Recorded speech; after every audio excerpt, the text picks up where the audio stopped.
What's up, everybody? Welcome back to another episode of 10X Recruiting brought to you by MetaView. Sile, today we had Matt Stephenson on the pod. And fun fact, I used to be Matt Stephenson's recruiting coordinator when he was a sourcer and I was an RC at Google. I love this conversation.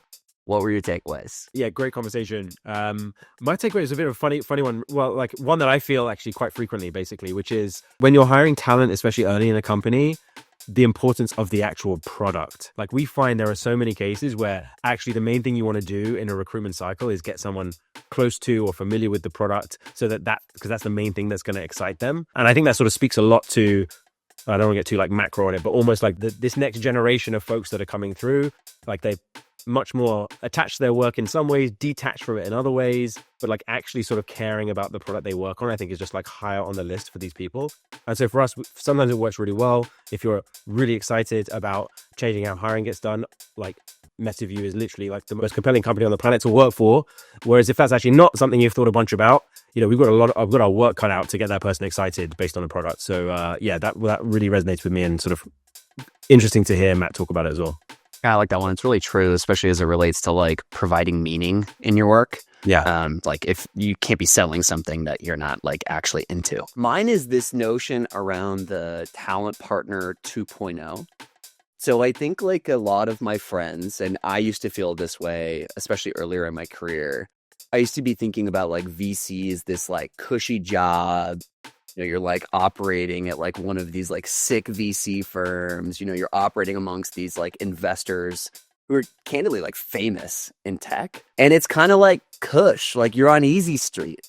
And Matt basically was like, nope, like that might have been the 1.0 version. The 2.0 version is essentially like you're on call all the time whenever a founder needs you. You need to be responding fast. You need to be making the partners happy. You need to be providing like tangible value to the portfolio founders.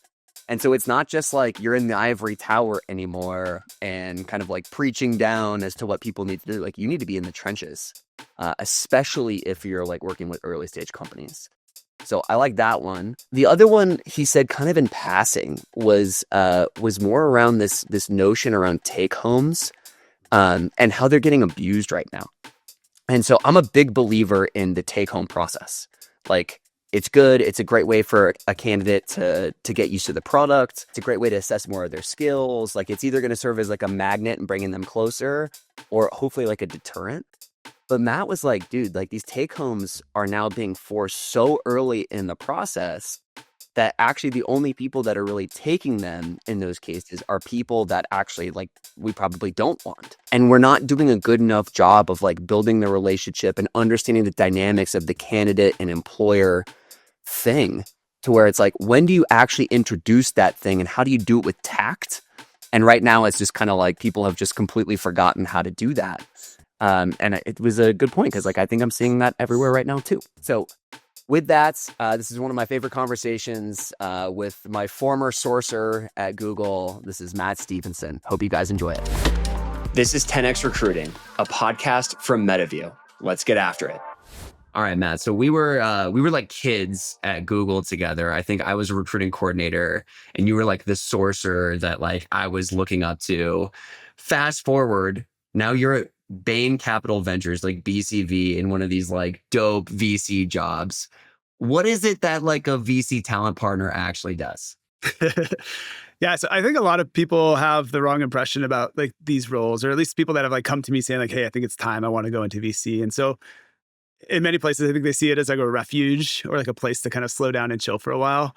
But yeah, in my experience, it's been like nearly the opposite of that. And in a way, like, I mean, I've completely signed up for that. But I think like the first question I always ask is like, why now? And then what is this kind of a stepping stone towards for you in your career?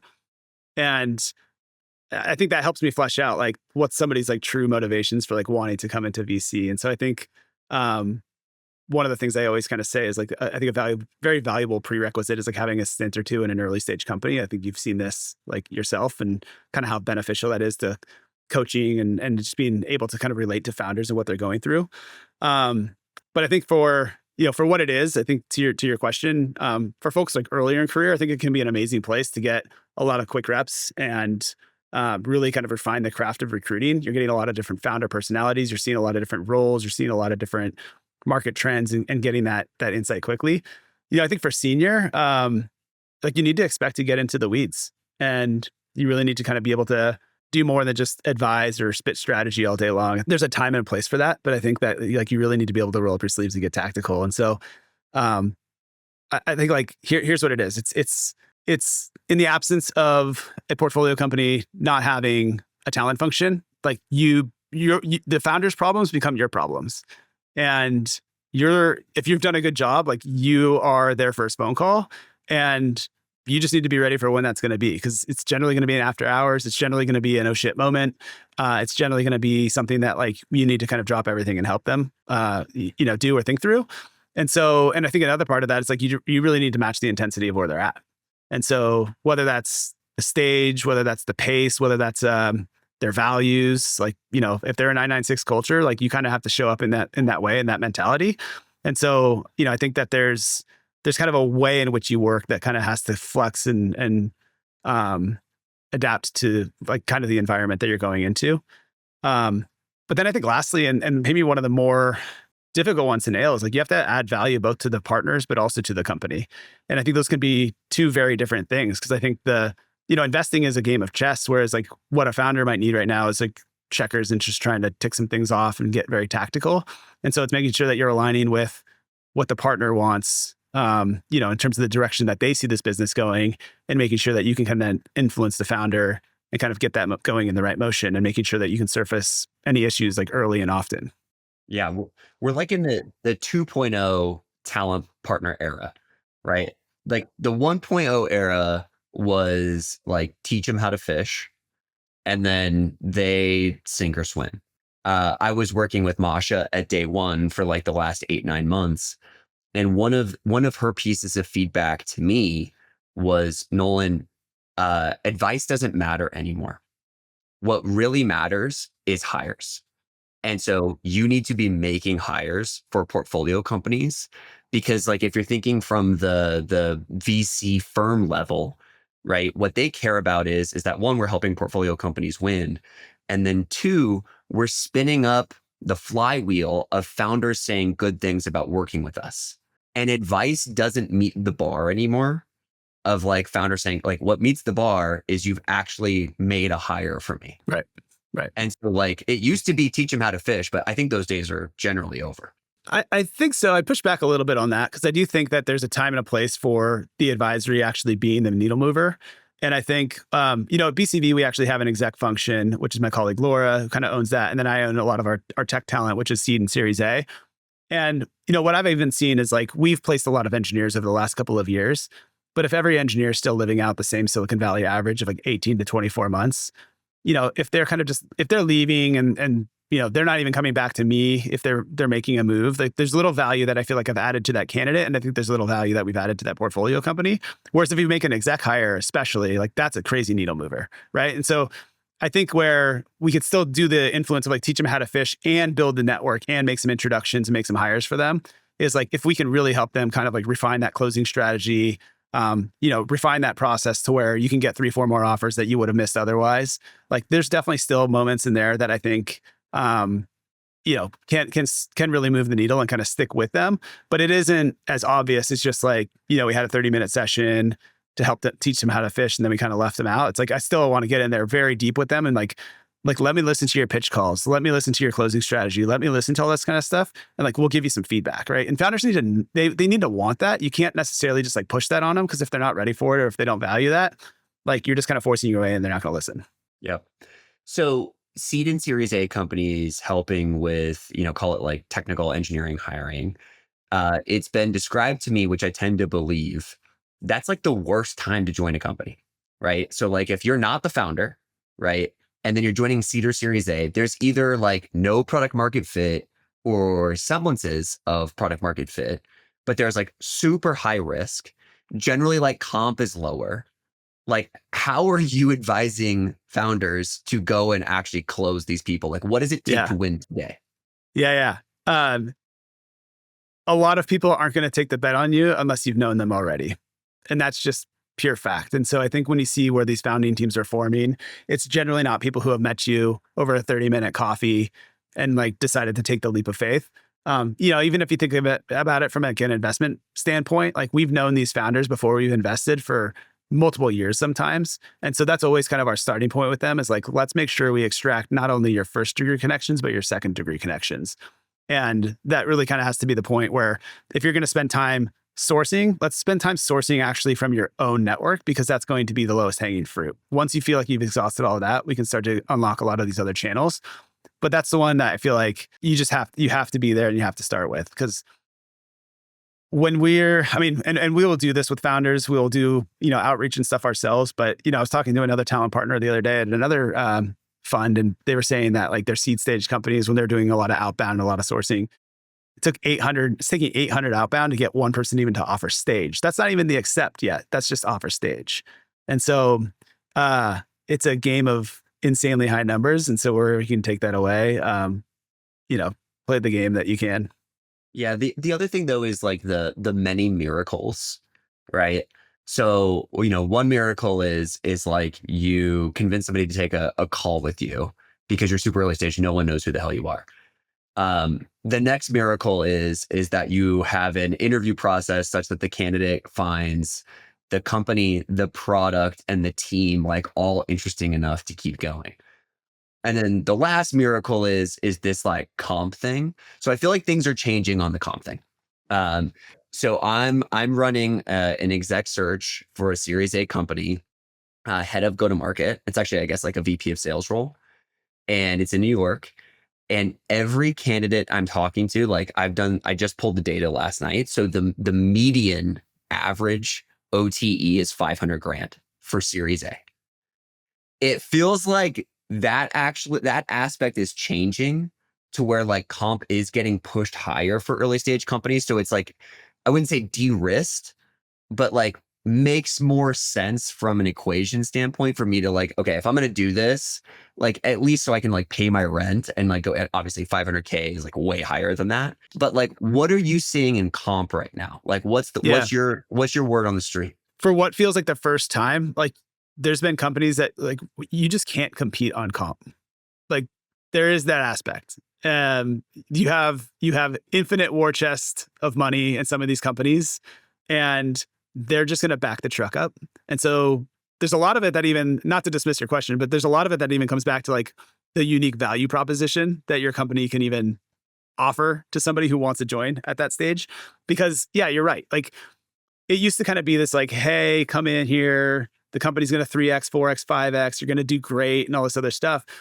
Not only is that like, that's still definitely like a selling point, but it's like, when you can go to one of the big labs and just get that in guaranteed cash, it's kind of almost like becomes the new Google versus Facebook, dilemma that we had back in the day. It does become more of a question of motivations.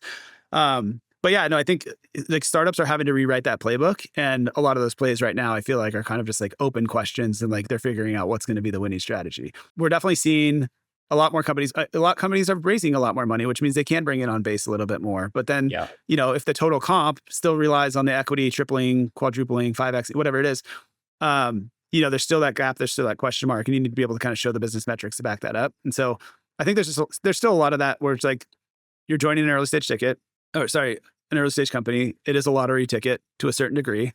But yeah, I think like more companies are willing to pay market 90th on base so that people can survive in the Bay Area or survive in New York, the major metros. And then, equity kind of just still becomes, I would say higher from a starting point, but like there, more creativity also with like some of these secondaries and everything else. So you're not feeling like you have to be locked up for 5-10 years. But not all companies are going to advertise that off the bat. Okay. So super interesting topic that we have not covered on the show is secondaries. Take a minute and explain that to the audience. What is a secondary, and then how are companies deploying it today to win talent? Yeah. So I think, historically, if you sign up for a company that's private, you need a liquidity event in order to be able to have, to cash out. And that either is an acquisition. Historically, it's been an acquisition or it's been an IPO. The new kind of thing I feel like that's coming up for employee liquidity is this idea of secondaries, which means investors can be putting money into a company to effectively relieve people who want to unload their shares. That might be other investors, but it's also going to be employees. And so that's giving employees the opportunity to sell liquidity at a price that should still be looked at as pretty good. And maybe you are trading it for a bit of a discount, but at the same time, like some people say cash in the bank is worth more than cash on paper or just the certificate, the monopoly money. And so it's allowing people to kind of be able to say like, okay, I don't have to wait 4 or 5 years in order to get this. This can happen, every time a company's raising. Now, there's certain companies who have come forward and are very public that as part of their compensation strategy.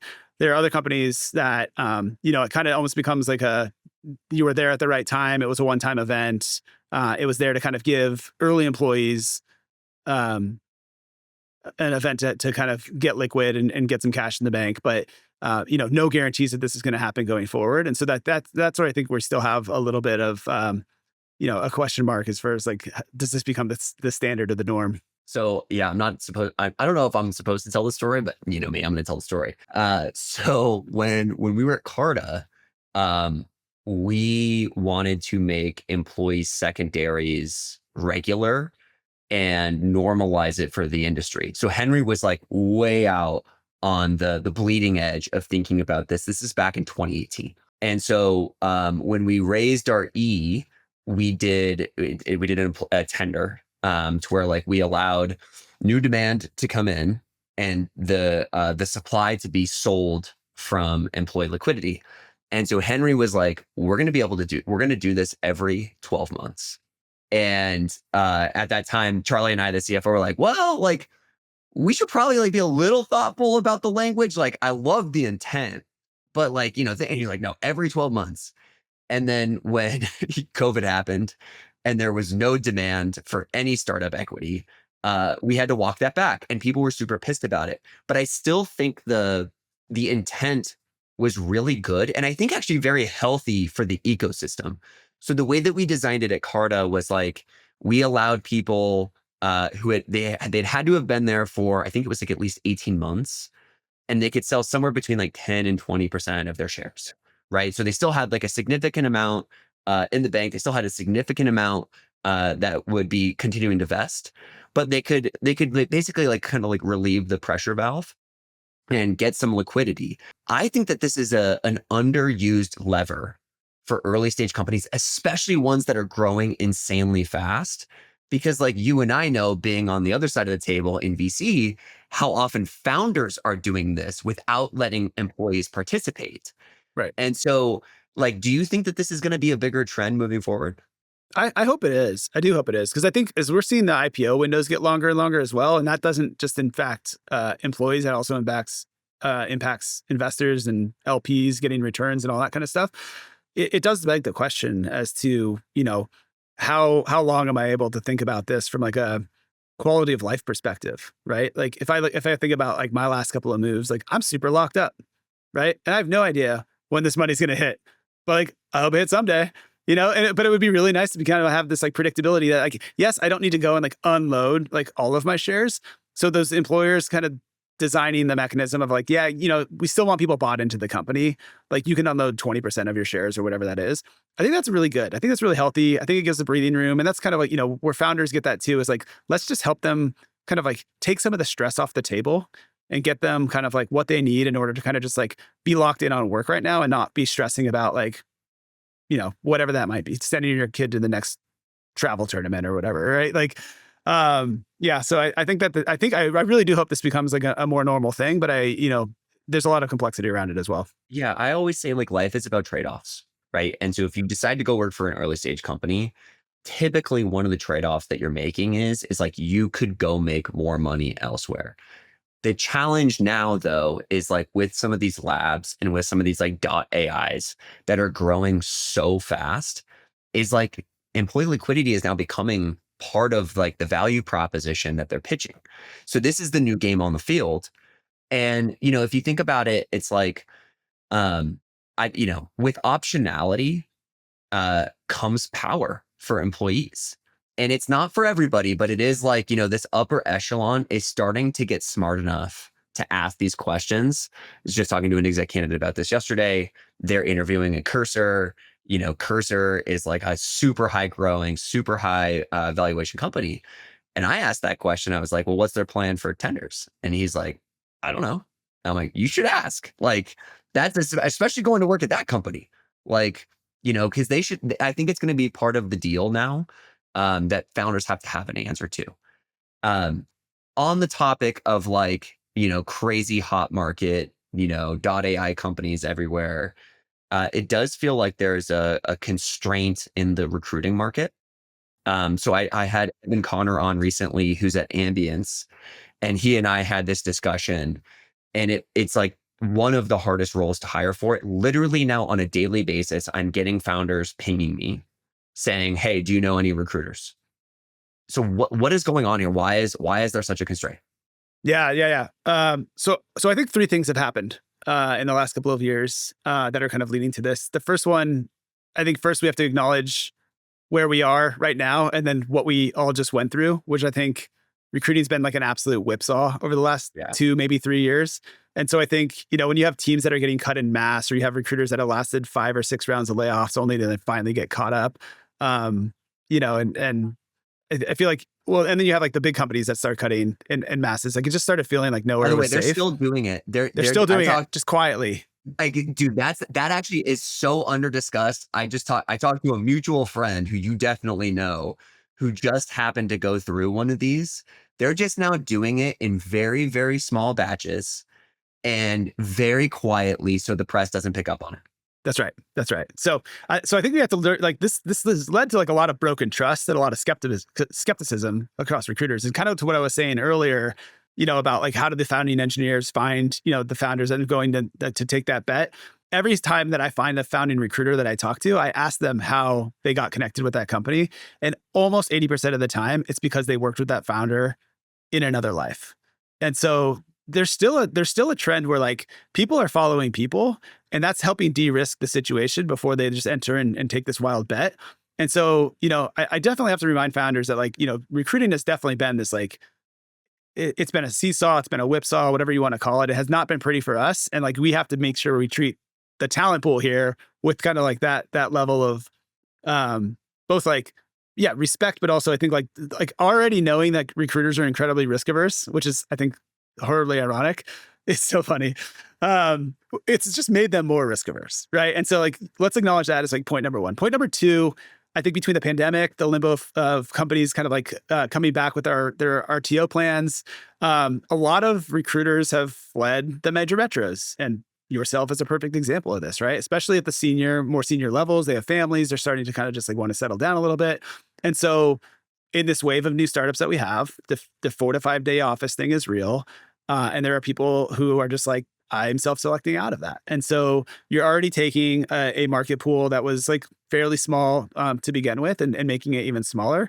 And so I think that's like another like big challenge. I don't know if some of these recruiters who are unwilling to like make those sacrifices of like coming into an office 4 to 5 days a week, like kind of realize that they could be trading off potential like huge companies and huge exits. But there's definitely like, you get to the point where it's like more of a quality of life conversation than anything else.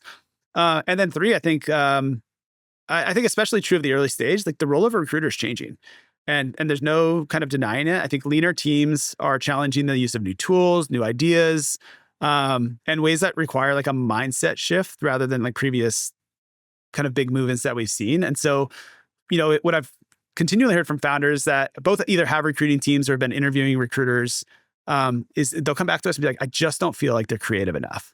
And, there's kind of this like open question. And so, I start going in, I diagnose that a little bit further, and I start to find that like, okay, all the typical tactics are being deployed. But when you try to, if it's just like driving referrals and they're sifting through inbound and they have a large majority of their time going to sourcing and outbound, you're kind of just swimming in a sea where, especially even AI and AI outreach and like all these other things have just like made this a really murky and kind of crowded kind of pool. And I don't feel like there's anything that's like differentiated or sticking out about that. And so I think like there's definitely kind of this like a cry to like have to like adapt to this new reality that we're in terms of just like it's like the 2016 growth hacker. Like, I think like that was like the old version of like a cracked engineer, right? If you think about it, it's just like just running rapid experiments to figure out like what works for the product and SEO and try to find the pockets of what's sticking and just like being okay, like failing fast, but just doing that in like really strong alignment with your founders and just like not leaving anything on the table. And so I think like there's kind of this like perfect storm, I feel like that's happening, in which like we have super risk averse market. We have people who have just like fled the market altogether. And then we have this like this kind of more old school way of thinking about it, where it's just like I sit at a desk and I recruit all day long, but really it's just going to get it back to like getting out there and trying a whole bunch of new things to try to compete.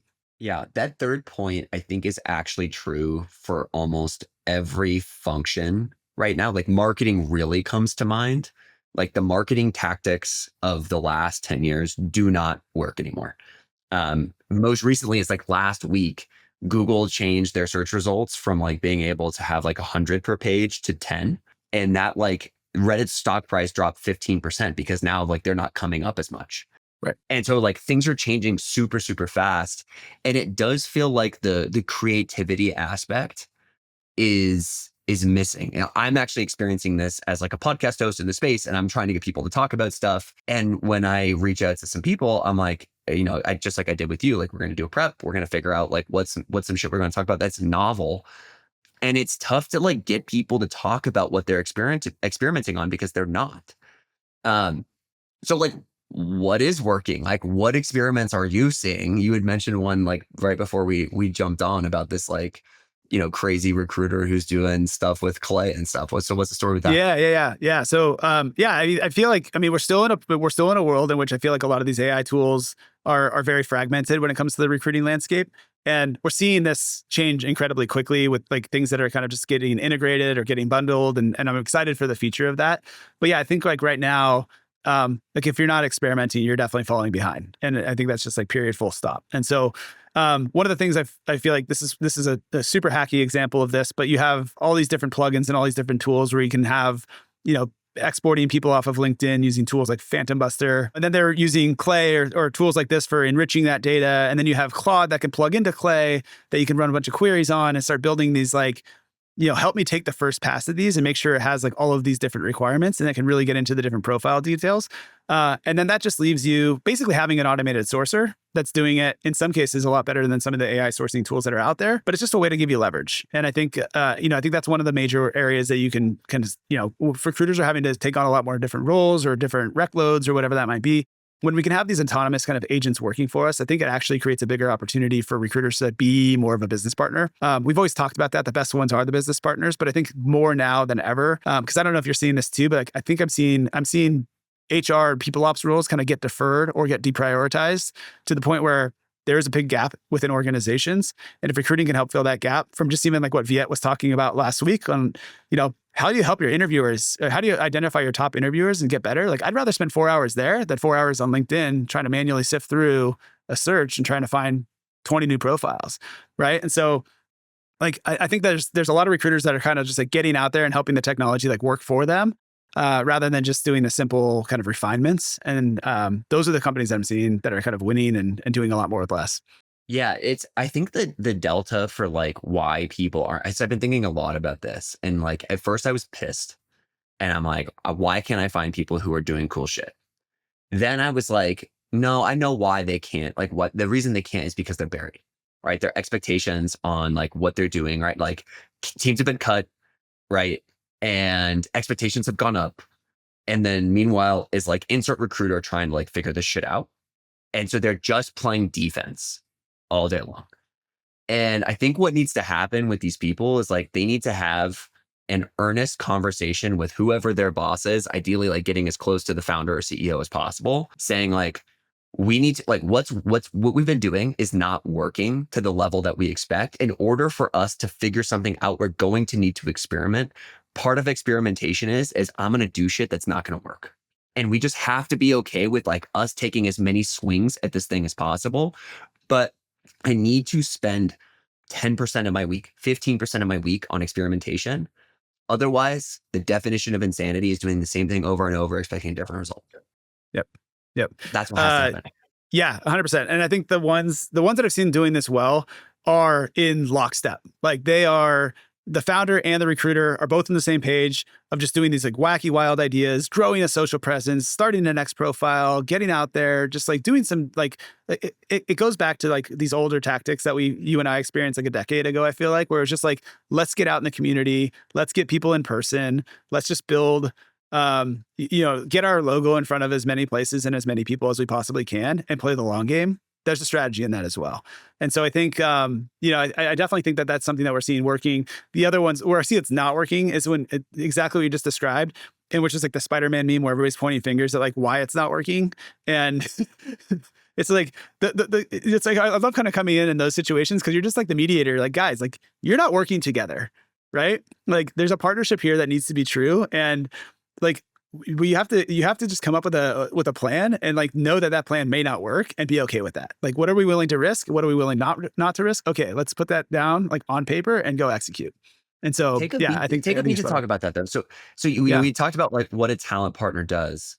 So like, let's go back to like Nolan when he was 26 at DoorDash, and Tony just like, thought DoorDash is the best company on planet Earth. Like, why wouldn't everybody want to come work here? Meanwhile, like, Uber has more money than God. TK was still working there. Postmates was like taking scandalous pictures of the Kardashians, and everyone knew what Postmates was. And meanwhile, they're like, who the fuck is DoorDash? Right. And I could not get it through his head that like, no, like it's not easy for us. Like we have to do things that are much harder. And so what I ended up doing is, I called Brett at Sequoia, who was running Sequoia's talent team at the time. And I was like, dude, I need your help. Like, and I think this is something that, for whatever reason, like our profession, we don't ask for help very often, because I think this is a very common problem. Like founders think it's their baby. Like I got my kids behind me right now. I'm never going to tell you one of these kids is ugly, but like we all have imperfections. Right. And so like, isn't that a way that actually a portfolio recruiter can leverage you to help like bridge the divide? Yeah, 100%. And I think one of the things I have to do is just take a very objective lens on it. Right. Of just like, let's lay out the facts, and let's take the information that we have and kind of put together what either might be a hypothesis or what might be, hey, here's what we're seeing other companies are doing that they've had success with, but also just have to acknowledge that like what works for one company is not going to work for all, but that doesn't mean you can't try it. And like, go experiment, go do it. But you're absolutely right. I think, and these like, especially these first recruiter roles, it's like a very lonely place to be. And so you need that phone a friend network to be able to kind of just like, hey, I'm going through something right now. I really need your help. And frankly, like that's largely a motivation of why I got into this, is because I didn't feel like I had that level of support. And I was like, I always just wanted to feel like I could add more value, like, and like really help the people out that need it most. And so, yeah, when you're struggling through the trenches of like this, I call it the startup desert, there's kind of a place that we can kind of take an outside look and just help out and see where we can add some support there. Try and find some water. Okay. So you had sent me a text last week around like winning in like this ground game. Like, what did you mean by that? And like, what are you thinking about with like winning talent right now? Yeah. So I kind of, it's like an extension of the conversation we were just having. So, something I'm seeing a lot in these companies that are growing insanely fast and the scale and the speed, they're sacrificing, they're putting these like, coding assessments in place, or they're relying a lot on take-home exercises. And really they're kind of finding ways for like interview hours to not be spent or like not waste those cycles. And what I actually think that's doing is, you're not creating a great candidate experience. You're asking candidates to do 3 hours, 4 hours of work before you've even spent more than 30, 45 minutes with them. And so, and I do find that these companies, unless you have like some crazy brand cachet, or like, again, you have that arsenal, that war chest, these are the companies that are struggling most, and they just don't understand why. And it's like, well, you're actually like not putting the work in that's required to win in this race. And so, I think the ones that I've seen that I've seen being successful and doing incredibly well are companies that are truly prioritizing this in-person experience. And not only during the interview process, but also like recognizing that this is a very long game and every conversation can lead to a fan of your company. And, if somebody says they're not looking now, like 6 months from now, 8 months from now, like something can change very easily in these companies and they come back knocking. If you can leave these positive impressions, it's tried and true recruiting. It's tried and true sourcing, if you think about it. It's like building a true passive candidate network. And so like Amina was talking about this, even when you had her on talking about what Vercel does with these leadership dinners, it's stuff that you feel like doesn't have immediate value, but long-term it really stacks. It really compounds. And I think it really matters. And so I think, putting together incredibly well thought out interview loops, designs, experiences, like this is the thing. I think when somebody shows up and you're like, hey, like this company doesn't have the valuation or the funding raised as a cursor or something like that. But like every single person I met, I was incredibly impressed by. The process was exactly what they explained to me, how it was going to go. And I like felt like I just like connected even more with the company as I went through it. Like that's how you win. Like these are the people that want to work with incredibly strong people and see kind of upside in these companies. It's old school, like great candidate experience. I feel like this is, it's nothing novel, but I feel like this is where I've seen just pay off time and time again. Yeah, I think candidate experience is the wrong term. Like, I actually think it's relationship building. So I say this all the time, right? This is Nolan's soapbox. It's like the 3 most important things in life: who you marry, where you live, what you do for work. And under that third bucket is like the number one thing is like, who are you working with? Like the reason you and I are homies is because we were in the fucking trenches together, like for a long time. Like, and that builds relationships. And so like when you're interviewing, it's a really interesting take, Matt, because I have been probably the biggest proponent of instituting more work for candidates and to try and make the interview process as simulative as possible so both sides know what they're getting into. But actually what you're saying is, I think probably like the pendulum swinging too far to where people are now like, oh yeah, like they need, like I've heard Nolan say this, like they need to go do that thing. And it's like, well, you haven't earned the right to ask them to do that work because you haven't built a relationship with them. You don't understand like what are their 3 non-negotiables, like the most important things that they're optimizing for. You don't know, like, are they warm? Are they actively looking? Did you hook them when they were cold? And then all of a sudden you're putting this shit in front of them, which like is like a complete, like it's like a debauchery of a relationship with another human. And I do feel like in the era of AI, there is this moment for humans, like, and there's this alpha for humans to understand and truly listen to what someone else is saying and to translate that into a bespoke experience for them to try and win them. And then the last point, which is like, even if you don't win them now, even if they never become an employee at the company, isn't that like a relationship that you could potentially get value out of in the future? Right. People just don't think that way. I keep in touch with a lot of my declines. Like, you have to. Me too. I mean, this is such a long game because I wasn't thinking about it from just the company that I was at. I was thinking about it in terms of like, this is going to be a 20-year relationship, right? And they'll hit me up, I'll hit them up, whatever it is. But yeah, and they become a fan of your company. They can refer. I mean, some of them did refer people who I ended up hiring. And like, there's ways that you can do this to like multiply it, not look at it just from like a pure transactional standpoint. And so, yeah, leveraging all of the different things, game nights, dinners, events, rent out a bar, just bring a bunch of people to it. Like it's, old school tactics. So I won't steal her thunder because I'm trying to get her on the pod, and I won't drop her name yet because she probably won't appreciate me stealing this from her. But on transactions, I was talking to this amazing recruiting leader recently, and she said something that blew me away. She said, people are always worried about like being transactional, but they're not thinking about how transactions compound. And so, for example, in recruiting, the transaction we're typically having is phone calls with candidates, right? And if you can actually compound those and make them work for you, right, by playing the infinite game with humans and relationships, all of a sudden you're going to look back after 5 to 10 years and have this unbelievable network of relationships to when you need something, you can go ask for help. And I think that's the thing that like a lot of the early stage stuff is missing for me right now. It is transactional because it's like, can you do something for me today? Versus like more of the long game thinking, which is like, hey, even if it doesn't work out right now, like we're going to figure out a way to help each other in the future. That's the way that I've started to think about stuff as I've aged. Yeah. We have a founder actually right now. It's a seed stage company, still pretty stealth. to the point where the response rate's not been great, right? We're still early days, but the response rate not been great. And I said, it's a product-led growth company. I said, let's not even talk about recruiting in your outreach at all. You're not assembling a founding team. You're building something and you want their eyes on it and you want to talk about it. And that's true, because if the conversation, goes well, you could start learning a little bit more about them as they're giving you product feedback. But if it doesn't, if it's not the right time or whatever it is, like, you still have a touch point, you still have a potential customer, and he's like, yeah, this is actually a really good way to think about it. I was like, you just need reps. It's like sales cycles in a way. And so we're almost just like, we're not even recruiting anymore. We're just trying to get people to see the product, and we're going to see where that goes. But it's like, to that same point, it's like, don't think about this necessarily as like, I have a role, I need to fill this now.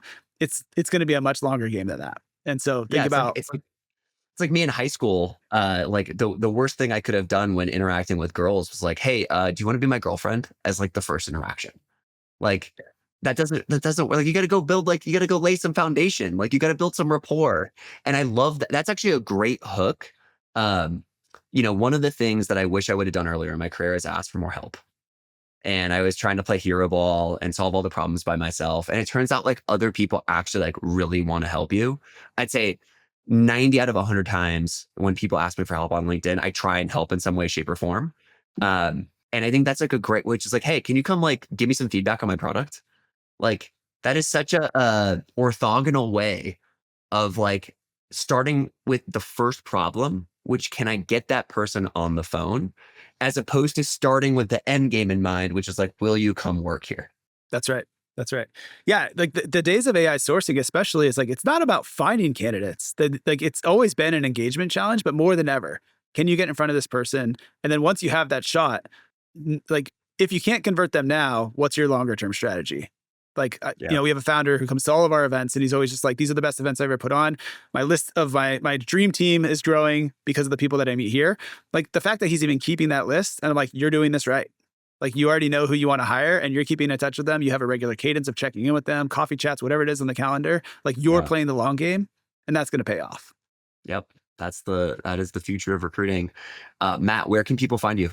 Mostly on LinkedIn. I guess that's the place I'm getting more active. and then in our, direct thread to where you're sending me hate messages about what you're seeing in the market. Yeah, that's a very fun text relationship I have with you, and I always appreciate your contrarian takes. You're actually, honestly, like, you're always the guy that I know will have like maybe a different view on this, and so it's always the one thing I'll bounce off of you first. So I always appreciate that. Thanks for coming on, brother. I appreciate you. All right, thanks, Nolan.